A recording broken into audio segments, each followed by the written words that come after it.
Nobody wakes up in the morning, stretches, drinks water, and says, you know what? Today feels like a fantastic day to become ethically radioactive. That's not how it happens.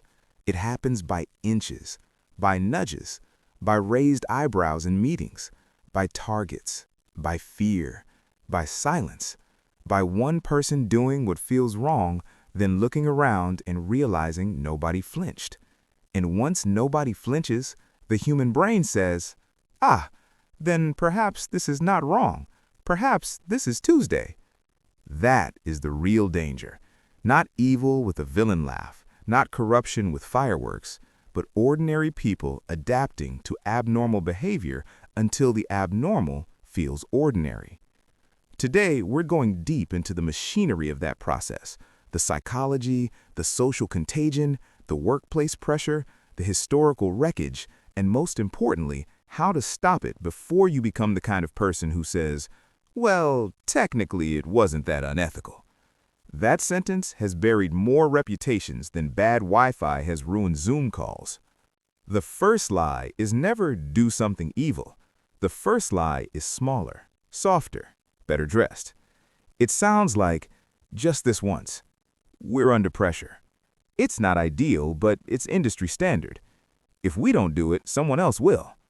It's only bending the rule. Everybody does it. Notice the trick. The behavior is not defended as good. It is defended as common. And once something is framed as common, people begin confusing frequency with legitimacy. That is one of the oldest moral glitches in the human operating system. If enough people are doing something, we assume there must be a reason. If enough people are quiet about something, we assume it must not be serious. If enough people laugh while committing small dishonesty, we call it culture. But culture is just repeated behavior with better branding. Why everyone does it works on otherwise decent people. Here's the uncomfortable truth. Most people are not villains. Most people are socially programmable under pressure. Psychologists have studied this for decades. Stanley Milgram's obedience research became famous because it showed how powerful authority pressure can be. The American Psychological Association still describes it as illustrating a strong tendency to obey authority, while also noting that not everyone complied and resistance was real. That matters, because the lesson is not humans are mindless sheep. The lesson is worse. The lesson is humans can feel moral discomfort and still keep moving if authority, context, and social cues all point the same way. And once pressure enters the room, ethics often doesn't disappear in a dramatic explosion. It fades. Researchers in behavioral ethics call this ethical fading, when people stop seeing a decision as an ethical decision at all. In that state, a moral choice gets mentally relabeled as a business choice, a survival choice, or a team loyalty choice. That's the key. The person is no longer saying, should I do wrong? They're asking, should I hit the number? Should I protect the team? Should I keep my job? Should I stop being difficult? The ethical lens gets foggy. And once the lens is foggy, almost anything can walk through dressed as necessity. The spread. How one compromise becomes everybody's practice. Now let's enter the real haunted house. How does one person's compromise become everybody's practice? It spreads in stages. Stage 1, the exception. Someone breaks a rule just this once. The heavens do not open, lightning does not strike, quarterly numbers improve, everybody survives. The brain records this as, interesting, apparently the rule was optional. Stage 2, the rationalization. Now the act needs a story, and humans are storytelling machines with excellent legal departments in their heads. So the story becomes, this is temporary. The policy is unrealistic. We're just correcting for unfair constraints. We're doing what leadership secretly wants anyway. This is how conscience gets outsourced to narrative. Stage 3, social proof. Then a second person joins. Then a third, and suddenly the original actor no longer feels deviant, they feel validated. Not because the act improved, but because the crowd got larger. A lie in a group often feels safer than truth in isolation. Stage 4, Silence as consent. The people who dislike it say nothing. Maybe they're scared. Maybe they're new. Maybe they have bills. Maybe they don't want to be that person. And silence in pressured environments is often interpreted as approval. So the behavior is no longer merely practiced, it is institutionally blessed by the absence of resistance. Stage 5. Normalization. Now the dangerous transformation happens. What was once shocking becomes familiar. What was once discussed in whispers becomes process. What was once a breach becomes a workaround. What was once a workaround becomes KPI strategy. NASA safety culture discussions still use the phrase normalization of deviance to describe how repeated unacceptable behavior can start feeling acceptable simply because nothing bad happened until it does. NASA explicitly warns against complacency and has tied that lesson back to Challenger and Columbia. That phrase should be tattooed on the wall of every boardroom, startup, ministry, agency, and group chat. Normalization of deviance, a fancy phrase meaning we kept getting away with it, so we mistook survival for wisdom. When the bill arrives. Here is the cruel mathematics of ethics under pressure. You can gain the benefit immediately, but the cost arrives later, with interest, and usually in public. Take the Wells Fargo fake account scandal. Federal agencies said employees secretly opened unauthorized accounts, and regulators explicitly tied the misconduct to aggressive sales targets and compensation incentives.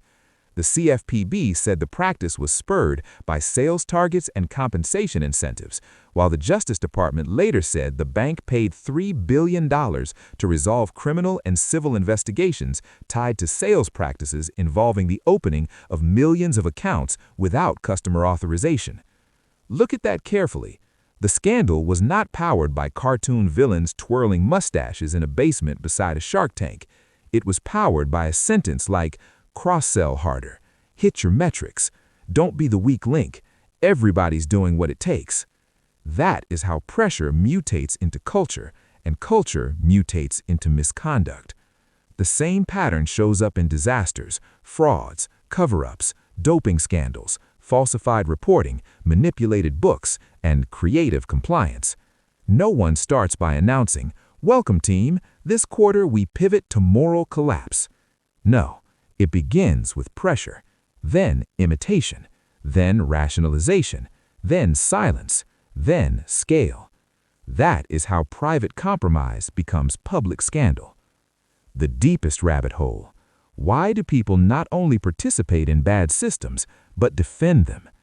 Because once a person has compromised, they inherit a new emotional burden, the need to believe they are still good. And to protect that self-image, the mind gets creative. It says, the real world is messy. Idealists don't understand business. You can't survive without doing this. If the system is broken, you adapt. At least we're not as bad as those people. This is moral camouflage. Not innocence, not clarity, camouflage. And here's the sting. The more a person benefits from a compromised system, the more psychologically expensive it becomes to admit the system is corrupt. Because now they must confront not just a bad practice, but their participation, their gain, their silence, their promotions, their bonuses, their applause. So instead of changing course, they change language. Fraud becomes optimization. Manipulation becomes positioning. Pressure becomes high-performance culture. Cowardice becomes alignment. Language is often the laundering machine of unethical behavior. If you ever want to detect rot in an organization, listen for elegant euphemisms wrapped around ugly conduct. Whenever people need 6 polished sentences to explain why something that feels wrong is actually fine, there is a non-zero chance the ethics department is being held hostage. How everyone does it becomes contagious. Here is how the infection spreads person to person. 1. Through imitation. Humans copy the behavior that seems rewarded. Not the behavior in the mission statement, the behavior that gets promoted. If honesty gets praised, but corner-cutting gets bonuses, people learn the real doctrine. Through fear. People conform faster when they think resistance will cost them belonging, income, status, or safety. A mortgage has defeated many moral speeches. Through ambiguity. When rules are vague, culture becomes the law. And if the culture says, don't ask too many questions, people learn to become strategically blind. Through repetition. The first time feels wrong. The 5th time feels awkward. The 20th time feels efficient. That's how conscience can be numbed, not by one dramatic betrayal, but by repeated small compliance. Through authority signaling. If leaders wink, excuse, or selectively ignore misconduct, they don't need to issue a formal memo. People understand. Leadership rarely has to say, be unethical. It is usually enough to say, deliver results, and then reward the people who do, regardless of method. The counterattack. How do you resist when the room is leaning the other way? So what do you do when the room starts tilting? How do you resist? Everyone does it thinking before it colonizes your mind. Here's the defense. Rule 1. Name the behavior plainly. The fastest way to weaken rationalization is to restore honest vocabulary. Don't say, we're smoothing the report. Say, we're misrepresenting the numbers. Don't say, we're stretching compliance. Say, we're breaking the rule and hoping nobody notices. Clarity is moral oxygen. Rule 2. Separate common from acceptable. A behavior can be widespread and still be rotten. Popularity is not innocence. A crowd can normalize nonsense at industrial scale. Rule 3. Ask the daylight question. Would I do this the same way if it were publicly visible? If this email were leaked? If this meeting were recorded? If my family watched the replay while eating dinner? If the answer is no, your conscience has already filed the report. Rule 4. Watch for pressure plus silence. High pressure plus low dissent is a dangerous mix. Behavioral ethics research warns that uncertainty, time pressure, and isolation are sinkholes where ethical fading becomes more likely. So when deadlines are insane and nobody is speaking honestly, slow down. That is not when ethics matters less. That is when it matters most. Rule 5. Build a pre-commitment. Decide in advance what you will not do. Because in the moment, under pressure, exhausted, outnumbered, and afraid, you are not at your philosophical best. If you wait until temptation arrives to invent your standards, temptation will help write them. Rule 6. Reward truth-tellers. The health of a culture is revealed by what happens to the first person who says, "This is wrong." If they are punished, the rot will spread. If they are heard, there is hope. The personal warning. Let me make this uncomfortably personal. The danger is not merely that bad systems exist. The danger is that you are always one pressured season away from justifying something you once condemned. That is why humility matters. The phrase, "I would never," has introduced many people to careers in irony. You are not stronger because you are louder. You are not immune because you are intelligent. Smart people rationalize with higher vocabulary. That is all. The real defense is not ego, it is vigilance. It is building a life where you can afford to tell the truth, a circle where honesty is rewarded, a discipline of naming things accurately, a habit of pausing when urgency feels manipulative, a willingness to be the odd one in the room.